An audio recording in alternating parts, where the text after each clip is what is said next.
Hi everyone, welcome to digital GK classes. तो इसके पहले वाला टॉपिक आपने देखा होगा ईस्ट इंडिया कंपनी, जिसको हमने 2 पार्ट में पढ़ा था क्योंकि वो काफ़ी डिटेल था।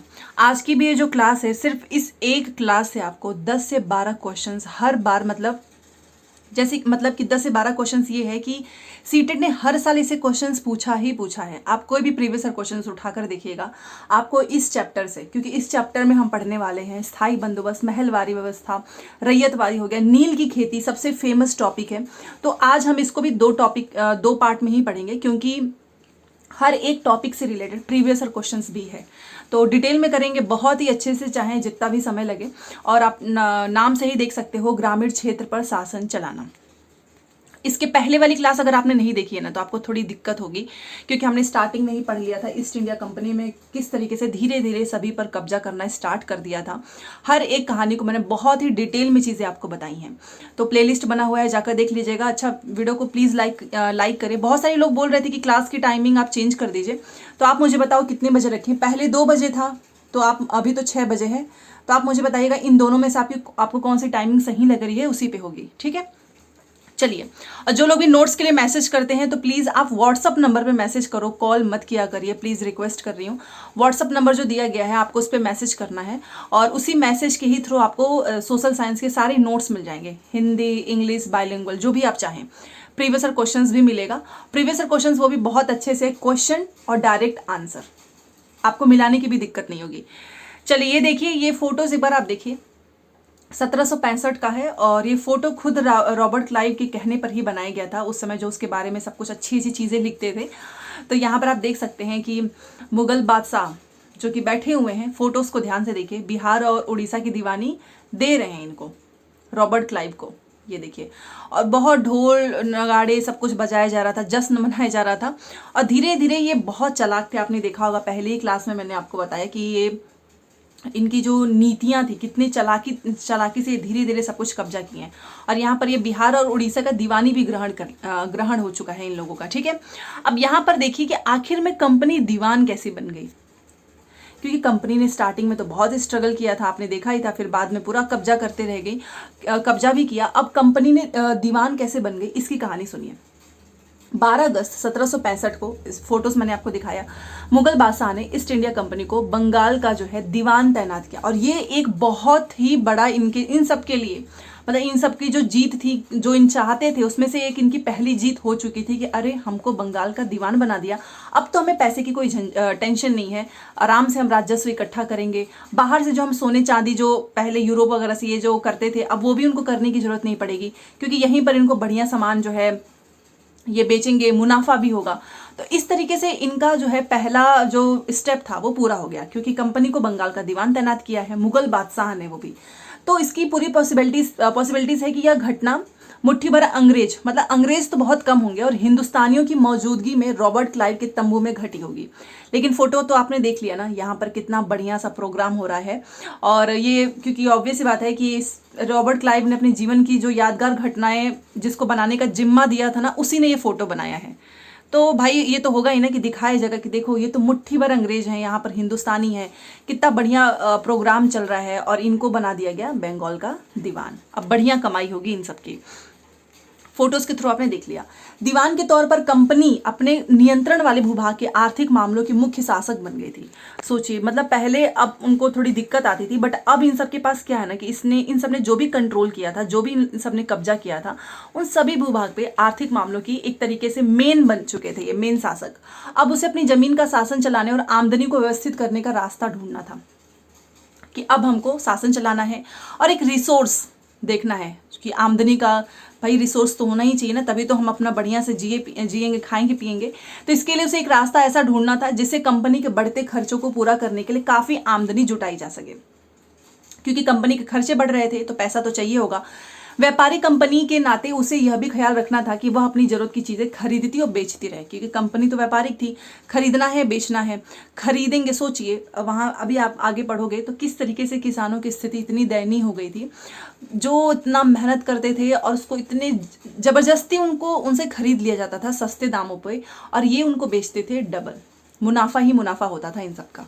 ठीक है, तो आपने देखा कि ये तो दीवान बन चुका है। समय के साथ कंपनी को समझ में आ गया था कि उसे सावधानी के साथ बढ़ना होगा भाई आगे, क्योंकि बाहरी ताकत है तो बाहर से ही, तो बाहरी ताकत की वजह से उसे उन लोगों को भी शांत रखना था जो कि गांव देहात में पहले से शासन चला चुके थे। क्योंकि जो पहले से गांव देहात में शासन चला रहे थे ना, अभी भी उनके पास पावर था, रिस्पेक्ट था, आसपास के जो लोग थे वो उनको काफ़ी पावरफुल समझते थे। तो ऐसे जो लोग स्थानीय सत्ता में रह चुके थे उनको भी कंट्रोल करना पड़ेगा, लेकिन वो उनको ख़त्म नहीं कर सकते थे। तो फिर क्या करें ऐसा? तो कंपनी ने ग्रामीण इलाकों को, ग्रामीण जो इलाके थे ना, उनको भी धीरे धीरे उपनिवेश बनाना स्टार्ट किया। तो किस तरीके से बनाया वो देखिए। अभी आपने देखा कि कंपनी जो है दीवान बन चुकी है, अब उसको और भी चीज़ें करनी है, अपना रिसोर्सेज ढूंढना है आमदनी का। तो आखिर में कंपनी की आमदनी के रिसोर्सेज क्या क्या हैं और इसने क्या क्या किया, और यहाँ से क्वेश्चंस बहुत बार पूछता है। देखिए कंपनी दीवान तो बन गई थी, लेकिन अभी भी खुद को एक व्यापारिक ही मानती थी, क्योंकि खरीदना है बेचना इसका काम है। तो कंपनी जो है भारी भरकम लगान तो चाहती थी, लेकिन उसके आकलन और वसूली की कोई नियमित व्यवस्था करने में मतलब हिचकिचा रही थी। उसकी कोशिश यह थी कि वह ज़्यादा से ज़्यादा राजस्व हासिल करे और कम से कम कीमत पर बढ़िया सूती और रेशमी कपड़ा खरीदे। मैंने आपको बताया ना कि ये लोग कम से कम में खरीदते थे और ज़्यादा से ज़्यादा में उसको बेचेंगे ताकि इनको मुनाफा हो। तो ये एक तरीके से इन सब की सोच थी। ठीक है, राजस्व हासिल करेंगे, कम से कम कीमत पर सामान खरीदेंगे, उसको बेचेंगे कई गुने में। तो इसी कारण 5 साल के भीतर जो है बंगाल में कंपनी के द्वारा खरीदी जाने वाली चीज़ों का कुल मूल्य जो है वो 2 गुना हो चुका था। 1765 से पहले कंपनी ब्रिटेन से, स्टार्टिंग मैंने आपको बताया था कि पहले ये ब्रिटेन से सोना चांदी का आयात करती थी, बट अब तो इसको कुछ करने की ही जरूरत नहीं थी। ठीक है, क्योंकि भाई अब बंगाल में इकट्ठा होने वाले पैसे से इनका बढ़िया निर्यात के लिए चीज़ें आराम से खरीद सकते थे, तो इनको कोई दिक्कत नहीं थी। बट इसका एक कारण ये होता है कि बंगाल में एक समय में बहुत बड़ी भूखमरी आ जाती है और 1 करोड़ से ज़्यादा लोगों की मृत्यु हो जाती है। अभी आप देखिएगा, ये सिर्फ अपना मुनाफा देखते थे, बाकी जो गरीब लोग हैं इन सब से कोई मतलब नहीं है। तो आपने देख लिया कि इनका एक मेन था कि भाई हमको राजस्व हासिल करना है, कम से कम दाम में सामान चीज़ें खरीदनी है और महंगी चीज़ें में उसको मतलब 2 गुना दाम पे उसको बेचना है। अब इनको ब्रिटेन से भी नहीं मंगाना है सोना चांदी, क्योंकि अब तो बंगाल ही है भाई, सब कुछ यहीं से हो जाएगा। तो जल्दी ये जाहिर हो गया था कि बंगाल की जो अर्थव्यवस्था है वो एक गहरे संकट में फंसती जा रही है। वो तो होगा ही ना कि आप कोई चीज़ सस्ते में खरीद रहे हो और उस खरीदी जाने वाली जो चीज़ें हैं उसका मूल्य धीरे धीरे, तो ऑब्वियस ही बात है ना, 2 गुना होगा ही। तो समझ में आ गया था कि भाई अब होने वाला है कुछ बहुत बड़ी घटना, क्योंकि ये अर्थव्यवस्था जो है धीरे धीरे इसमें लोग फंसते जा रहे हैं। कारीगर जो है वो गांव छोड़कर भाग रहे थे, क्योंकि मैंने आपको बताया ना ये लोग इतना मेहनत करते थे और इनको बहुत कम कीमत पर अपनी चीज़ें कंपनी को जबरन बेचनी पड़ती थी। ऐसा नहीं कि लोग आपसे बोलेंगे कि हाँ भाई बेच दो, नहीं, आपको बेचना ही पड़ेगा। तो लोग भाग रहे थे वहाँ से, किसान अपना लगान भी नहीं चुका पा रहे थे, इतना ज़्यादा था।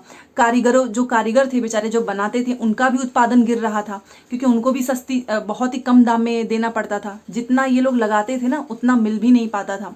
खेती जो है वो भी चौपट होने की, यहाँ पर देखिए चौपट होने की दिशा में बढ़ रही थी। खेती का भी सेम यही हाल था। तो 1770 में बड़े अकाल ने बंगाल में 1 करोड़ लोगों को मौत की नींद सुला दिया था और इस अकाल में लगभग 1/3 आबादी समाप्त हो गई। इतनी ज़्यादा वहाँ पर अकाल पड़ गया था। इस फोटोज़ को देखिएगा, क्योंकि अब यहाँ से एक नया बंदोबस्त ये सब लागू करते हैं। ये है कॉर्नवालिस, और स्थायी बंदोबस्त जिस समय लागू किया गया था उस समय कॉर्नवालिस बंगाल का गवर्नर जनरल था। यही क्वेश्चन पूछा हुआ था कि जब स्थायी बंदोबस्त लागू किया गया था तो उस समय गवर्नर जनरल कौन था, तो यही था कॉर्नवालिस। ठीक है, तो आपने देखा कि ये सब अपने मुनाफे के चक्कर में कितना बड़ा आमदनी का ही ये देख ही रहे थे आप कि किस तरीके से कंपनी अलग अलग जगह से मुनाफे कमा रही थी। अब खेती में तो दिक्कत हुई थी, तो खेती में भाई सुधार की भी ज़रूरत है। इनको लगने लगा कि कहीं ना कहीं खेती में भी हमें थोड़ा बहुत सुधार करना चाहिए ताकि मुनाफा हो, और इसकी रिस्पॉन्सिबिलिटी भी देनी चाहिए किसी न किसी को जो कि जांच वगैरह करे, अच्छे से देखभाल करे। तो बट इस पे बहस भी काफ़ी चला था कि किस तरीके से हम और अच्छा कर सकते हैं, सुधार कर सकते हैं। अब आता है 1793। कंपनी ने 1793 में स्थायी बंदोबस्त लागू किया। डायरेक्ट क्वेश्चन पूछा है कब लागू किया है, 1793 में। अब इस बंदोबस्त की शर्तों के हिसाब से राजा और तालुकदारों को जमींदारों के रूप में मान्यता दी गई कि जो राजा है, जो तालुकदार है, वो हो गए जमींदार। ठीक है, उन्हें किसानों से लगान वसूलने और कंपनी को राजस्व चुकाने का जिम्मा दिया गया। सोचिए, राजा तालुकदार सब बन गए जमींदार। अब इन लोगों को इनकी रिस्पॉन्सिबिलिटी थी कि तुमको किसान से लगान वसूलना है और कंपनी को राजस्व चुकाना है। ठीक है, उनकी ओर से चुकाई जाने वाली राशि स्थायी रूप से तय कर दी गई थी, मतलब कंपनी ने तय कर दिया था कि इतना तो चुकाना ही चुकाना है। इसका मतलब यह था कि भविष्य में कभी भी अगर उसमें इजाफा, मान लीजिए मैंने फिक्स कर दिया कि चलो ठीक है मेरे को 10% चाहिए ही चाहिए, तो आगे अगर कुछ फायदा भी होता है तो भी हम तो नहीं बढ़ा पाएंगे क्योंकि मैंने फिक्स कर दिया है। तो इस तरीके से कंपनी ने बोला जमींदारों से कि देखो भाई, तुमको हमें इतना देना ही देना है, और अगर भविष्य में कभी भी इसमें इजाफा नहीं किया जाना था। मतलब बोला तो नहीं था बट ऐसा था, कोई चीज़ फिक्स हो गई है तो आगे तो उसको नहीं बढ़ा सकते हैं। अंग्रेजों को लगता था कि इससे उनको नियमित रूप से राजस्व मिलेगा। अंग्रेजों ने ये सोचा कि हमने ये चीज़ फिक्स कर दी है तो अब इसमें कोई टेंशन नहीं है, हमको हर दिन मिलता ही रहेगा। और जमींदारों को जमीन में सुधार के लिए खर्च करने का भी प्रोत्साहन, एक तरीके से मोटिवेशन आएगा। जमींदार सोचेंगे कि चलो भाई जमीन में सुधार करते हैं। उन्हें लगता था क्योंकि राज्य की ओर से राजस्व की मांग बढ़ने वाली नहीं थी, इसलिए जमींदार जो है बढ़ते उत्पादन से भी फायदे में रहेंगे। ठीक है, बट हुआ था उल्टा। अभी देखिएगा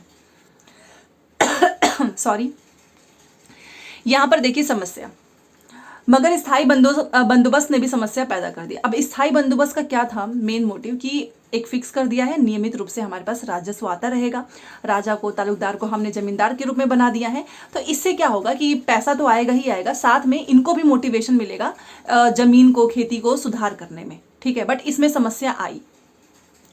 कंपनी के अफसरों ने पाया कि जो अभी भी जमींदार है ना, वो जमीन में सुधार के लिए कोई खर्चा वर्चा नहीं कर रहे थे। ठीक है, असल में कंपनी ने जो राजस्व तय किया था ना, वो बहुत ज़्यादा था। अब एक बात बताओ, इन सब ने फिक्स कर दिया है, वो इतना ज़्यादा है कि इन सबको सारा पैसा उधर ही देना पड़ रहा है, तो इस जमींदार के पास क्या पैसा बचेगा कि वो ज़मीन में लगाएगा।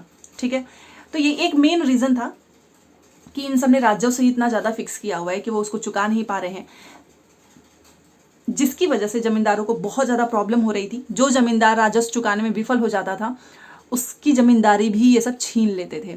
और बहुत सारी जमींदारियों को तो कंपनी ने बाकायदा नीलाम भी कर लिया था। ठीक है, तो ऐसा नहीं था कि इनको एकदम ओपन कर दिया गया है। और कैसा मोटिवेशन, जब तुमने इतना ज़्यादा राजस्व फिक्स कर दिया है कंपनी ने, तो ये बेचारे कहाँ से सुधार करेंगे खेत में। ठीक है, तो ये प्रॉब्लम थी स्थायी बंदोबस्त की। ये आपसे पूछता है कि स्थायी बंदोबस्त की क्या क्या समस्याएं थी। अब यहाँ पर देखिए, 19वीं सदी के पहले दशक तक हालत बदल चुके थे। बाजार में कीमतें बढ़ी, बट धीरे धीरे चीज़ें बदली। बाजार में कीमत बढ़ी, धीरे धीरे खेती का भी विस्तार हुआ, तो इससे जमींदारों की आमदनी में सुधार आया। लेकिन कंपनी को कोई फायदा नहीं हुआ। क्यों? क्योंकि कंपनी तो भाई ऑलरेडी फिक्स कर चुकी है ना राजस्व।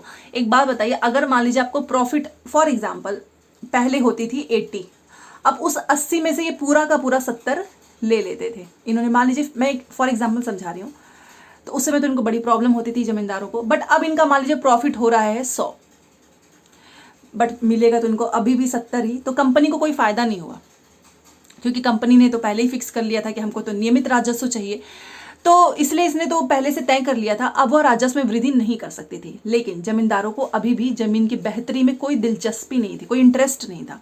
भले से जमींदार की आमदनी में सुधार आया, बट इनका कोई इंटरेस्ट नहीं था कि हमको जमीन को अच्छा करना है। उनमें से कुछ तो बंदोबस्त के शुरुआती सालों में ही अपनी जमीन गंवा चुके थे। ठीक है, नीलाम हो चुके थे, उनकी जमीन तक नहीं बची थी। जो बचे रह गए थे, अब उन्हें भी परेशानी और निवेश का खतरा उठाए आमदनी की उम्मीद दिखाई दे रही थी। मतलब उन्हें भी लग रहा था कि भाई अब थोड़ा सा कीमत बढ़ी है, अच्छा हुआ है मार्केट, तो हमें थोड़ा बहुत मिल सकता है। तो जब तक जमींदार जो हैं वो किसानों को जमीन देकर उनसे लगान वसूल कर सकते थे, उन्हें जमीन में सुधार की परवाह नहीं थी। ठीक है, अब इनको भी लगा कि पहले तो हमें कुछ मुनाफा होता नहीं था, अब जब तक हमको किसानों को ज़मीन देकर, मान लीजिए उनसे अगर हम लगान वसूल ले रहे हैं, तो हमें क्या ज़रूरत है ज़मीन में सुधार करने की। ठीक है, दूसरी तरफ गांव में किसानों को यह व्यवस्था, बट किसान के साथ तो अभी भी एक तरीके से उनको जो है दमनकारी उनके साथ बहुत गलत हो रहा था। और किसानों को लगा कि ये तो दमनकारी है, हमारा ही दमन कर रहा है। किसानों को जो लगान चुकाना था वो बहुत ज़्यादा था, और ज़मीन पर उसका अधिकार भी सुरक्षित नहीं था। ये जो ज़मीन है ना, आप इस पे काम करोगे, बट ज़रूरी नहीं है कि ये आपका ही होगा। लगान चुकाने के लिए अक्सर महाजन से इनको कर्जा लेना पड़ता था, और अगर वो बेचारे लगान नहीं चुका पाते थे, तो उनकी जो पुश्तैनी जमीन होती थी ना, उससे भी उनको निकाल दिया जाता था। ठीक है, तो इस तरीके से किसानों की स्थिति बहुत बहुत ज़्यादा खराब थी। जमींदार की तो फिर भी सही हो गई है, यहाँ पर आप देख सकते हैं। अच्छा, महाल का मतलब क्या होता है? ब्रिटिश राजस्व दस्तावेजों में महाल जो है ना, वो एक राजस्व इकाई थी। जो राजस्व वसूलते थे, तो वही राजस्व इकाई थी। यह एक गांव या फिर गांवों का एक समूह होता था। ठीक है, मान लीजिए या तो एक गांव होगा या कई गांवों का समूह, बस इतना है महाल का मतलब। ठीक है, अब एक नई व्यवस्था सोचिए, पहले स्थायी बंदोबस्त आया, इसमें भी प्रॉब्लम, अब ये नई व्यवस्था आती है। और ये फोटो में जो दिख रहे हैं वो है मद्रास का गवर्नर मुनरो। ठीक है, अभी आप इसके बारे में पढ़ोगे। अब नई बंदोबस्त आती है। 19वीं सदी की शुरुआत में ही कंपनी के बहुत सारे अधिकारियों को इस बात का एकदम यकीन हो चुका था कि राजस्व बंदोबस्त में दोबारा से बदलाव लाना जरूरी है, क्योंकि भाई हमने फिक्स कर दिया है बट हमें तो कोई प्रॉफिट हो नहीं रहा है। जब कंपनी को शासन और व्यापार के अपने खर्चे चलाने के लिए और पैसे की जरूरत हो तो वह स्थायी रूप से राजस्व तय करके काम कैसे चला सकती है, क्योंकि पहले तो उन सब ने फिक्स कर लिया था, मैंने आपको बताया ही। अब मुनाफा ज़्यादा हो रहा था तो बेचारे इन सबको कोई फायदा नहीं हुआ, तो इन सब ने सोचा क्यों ना एक बार और बदलाव किया जाए। ठीक है, यहाँ पर देखिए, बंगाल प्रेसिडेंसी के उत्तर पश्चिम प्रांत, ठीक है, अब इसका ज़्यादातर इलाका उत्तर प्रदेश में ही है, तो ये उत्तर पश्चिम प्रांत के लिए होल्ट मैकेंजी नामक अंग्रेज ने एक नई व्यवस्था तैयार की, जिसे 1822 में लागू किया। तो क्वेश्चन ये भी पूछता है कि होल्ट मैकेंजी को किस इलाके का एक तरीके से वहाँ पर व्यवस्था तैयार करने के लिए लागू किया गया था, तो वो है आपका उत्तर पश्चिम प्रांत। ठीक है, मैकेंजी को विश्वास था कि उत्तर भारतीय समाज में गांव जो है ना वो आज भी एक बहुत महत्वपूर्ण सामाजिक संस्था है और उसको बचाए रखना चाहिए। उसके आदेश पर जो कलेक्टर होते थे वो गांव का दौरा करते थे, जमीन की जांच करते थे, खेत को मापना, विभिन्न समूहों के रीति रिवाजों को दर्ज किया। गांव के एक खेत के अनुमानित राजस्व को छोड़कर हर गांव या फिर ग्राम समूह, जिसे हम बोलते हैं महाल, से वसूल होने वाले राजस्व का हिसाब लगाया जाता था। ठीक है कि अच्छा यहाँ से कितना पैसा आ सकता है, यहाँ से कितना आ सकता है। इस राजस्व को स्थायी रूप से तय नहीं किया गया, ठीक है, बल्कि उसमें समय समय पर संशोधनों की गुंजाइश रखी गई। आपने ऊपर देखा होगा स्थायी बंदोबस्त में तो फिक्स कर दिया था, बट यहाँ पर बोला गया कि नहीं, हम फिक्स नहीं रखेंगे, समय समय पर इसमें मॉडिफिकेशन होता रहेगा। राजस्व इकट्ठा करने और उसे कंपनी को अदा करने का जो जिम्मा था अब वो चेंज कर दिया गया, जमींदार की बजाय गांव के मुखिया को सौंप दिया गया था, और इसी को बोलते हैं हम महलवारी बंदोबस्त। तो क्वेश्चन ये भी पूछता है कि महलवारी बंदोबस्त में जो राजस्व इकट्ठा करना है उसकी जिम्मेदारी किसके पास थी, जमींदार के पास कि गांव का मुखिया। तो म से याद रखिए, महलवारी का म से मुखिया, गांव का मुखिया। ठीक है, ये बार बार क्वेश्चन पूछता है। और होल्ट मैकेंजी ने व्यवस्था जो लागू किया था वो उत्तर पश्चिम प्रांत में। ठीक है, तो बेसिकली आपको महलवारी बंदोबस्त से ये सारे पॉइंट्स याद रखना है, क्योंकि स्टेटमेंट में हर एक लाइन पूछता है। ठीक है, व्यवस्था लागू हुई थी 1822 में और रिस्पॉन्सिबिलिटी दी गई थी गांव के मुखिया को। ठीक है, होल्ट मैकेंजी। अब दूसरा आता है, ये है मुनरो। मुनरो व्यवस्था क्या है, ये भी एग्जामिनर का बहुत ही फेवरेट टॉपिक है। अगर आपको क्लास समझ में आ रही होगी तो आप एक लाइक करके मुझे बता सकते हैं। ठीक है, 100-150 ही लोग लाइक करते हैं। मुनरो व्यवस्था देखिए, ब्रिटिश नियंत्रण वाले दक्षिण भारतीय इलाकों में भी स्थायी बंदोबस्त की जगह नई व्यवस्था अपनाने का प्रयास किया जाने लगा, और वहां जो नई व्यवस्था विकसित हुई उसे हम बोलते हैं रैयतवारी। देखा आपने, मैंने आपको क्यों बोला था कि आपको ये उत्तर पश्चिम याद रखना है, क्योंकि होल्ट मैकेंजी ने अगर उत्तर पश्चिम प्रांत में लागू किया था ये आपका महलवारी, उसी तरीके से आपसे पूछता है कि दक्षिण भारतीय इलाकों में कौन सा नई व्यवस्था आती है, तो वो है रैयतवारी। ठीक है, ये आपको बहुत अच्छे से याद रखना है, क्योंकि इसी में लोग कंफ्यूज हो जाते हैं। ठीक है, तो दक्षिण भारतीय इलाकों में भी स्थायी बंदोबस्त की जगह पे नई व्यवस्था आती है, जिसको हम बोलते हैं रैयतवारी। ठीक है, चलिए यहाँ पर देखिए, बीच में उतना इंपॉर्टेंट नहीं है इसलिए मैंने इसको हटा दिया। रीड और मुनरो को लगता था कि यहाँ पर एक मिनट, तो मुनरो का भी नाम आपको याद रखना है क्योंकि वो रैयतवारी से ही रिलेटेड है। तो रीड और मुनरो को लगता था कि दक्षिण में परंपरागत जमींदार नहीं थे, इसलिए उनका तर्क यह था कि उन्हें सीधे किसानों से ही बंदोबस्त करना चाहिए। ये भी क्वेश्चन पूछता है, बिकॉज जो ये आपका महलवारी बंदोबस्त था इसमें रिस्पॉन्सिबिलिटी गांव के मुखिया को दी गई थी। उसी तरीके से आपसे पूछेगा कि रैयतवारी में किसका है, तो याद रखिएगा कि रीड और मुनरो को लगता था कि दक्षिण में परंपरागत जमींदार नहीं थे, इसलिए इनका ये तर्क था कि उनको सीधे किसानों से ही बंदोबस्त करना चाहिए। तो याद रखिएगा, रैयतवारी में सीधे किसानों से ही बंदोबस्त करना चाहिए, जो कि पीढ़ियों से जमीन पर खेती करते आ रहे हैं, इनके पास नॉलेज है, सब कुछ है, तो हमें सीधे किसानों से ही करना चाहिए, ये इनका तर्क था। ठीक है, तो साथ में मुनरो को ये भी लगता था कि देखो हम अंग्रेज हैं और हम पिता की भांति, फादर की जैसे हमको किसानों की रक्षा करनी है। खैर ये बात और है कि किया तो नहीं, तो ये आपको सारे पॉइंट्स इसमें याद रखना है। इसके जस्ट बाद अभी मैं आपको बहुत सारे क्वेश्चंस भी कराने वाली हूँ इसी से। अब आपने देखा कि पहले स्थायी बंदोबस्त आती है, उसमें भी प्रॉब्लम था, उसमें भी किस तरीके से किसानों के साथ अन्याय हुआ। उसके बाद से आपका ये आया महलवारी बंदोबस्त, जहां पर गांव के मुखिया से ही डायरेक्ट बोला गया कि चलो ठीक है, इनसे ही इकट्ठा करेंगे। उसके बाद से ये आपका जो है मुनरो व्यवस्था आता है, रैयतवारी, वहां पर डायरेक्ट किसानों से। फिर भी सब कुछ ठीक नहीं था। क्यों? देखिए, नई व्यवस्थाएं लागू होने के बाद महज कुछ साल के भीतर उनमें समस्याएं दिखाई देने लगी। स्थायी बंदोबस्त के बाद नई नई व्यवस्था आई तो, बट उसमें प्रॉब्लम्स थी। जमीन से होने वाली आमदनी बढ़ाने के चक्कर में राजस्व अधिकारियों ने ना बहुत ज्यादा राजस्व तय कर दिया था। मतलब इनको इतना ज्यादा पैसा चाहिए था कि इन लोगों ने राजस्व बहुत ज्यादा बढ़ा दिया था। किसान जो है वो राजस्व चुका नहीं पा रहे थे, रैयत गांवों से भाग रहे थे। बहुत सारे क्षेत्रों में तो गांव एकदम खाली हो चुका था। इवन अफसरों को उम्मीद थी कि नई व्यवस्था किसानों को संपन्न बना देगी, बट ऐसा कुछ भी नहीं हुआ। ठीक है, तो यहां तक हमने देखा। बाकी ये यूरोप के लिए फसल, ये एक नया टॉपिक है। अच्छा, नई एनसीईआरटी में क्या किए हैं सब कि 2-2, 3-3 चैप्टर को मर्ज कर दिया है। तो ये आपका नया टॉपिक है जिसे हम कल करेंगे। इसमें आपका ये नील की खेती, और ये एक ऐसा टॉपिक है कि आपका 1 या 2 क्वेश्चंस अगर एग्जामिनर ना पूछे, मतलब पूछता ही है, आप कोई भी प्रीवियस क्वेश्चंस उठाकर देखिएगा, आपको इस चैप्टर से क्वेश्चंस जरूर मिलेगा। जो लोग डेली पढ़ रहे हैं वो प्लीज मुझे बताना। तो पहले चलो क्वेश्चंस कर लेते हैं, एंड चैनल को सब्सक्राइब नहीं किया है तो प्लीज कर लीजिए।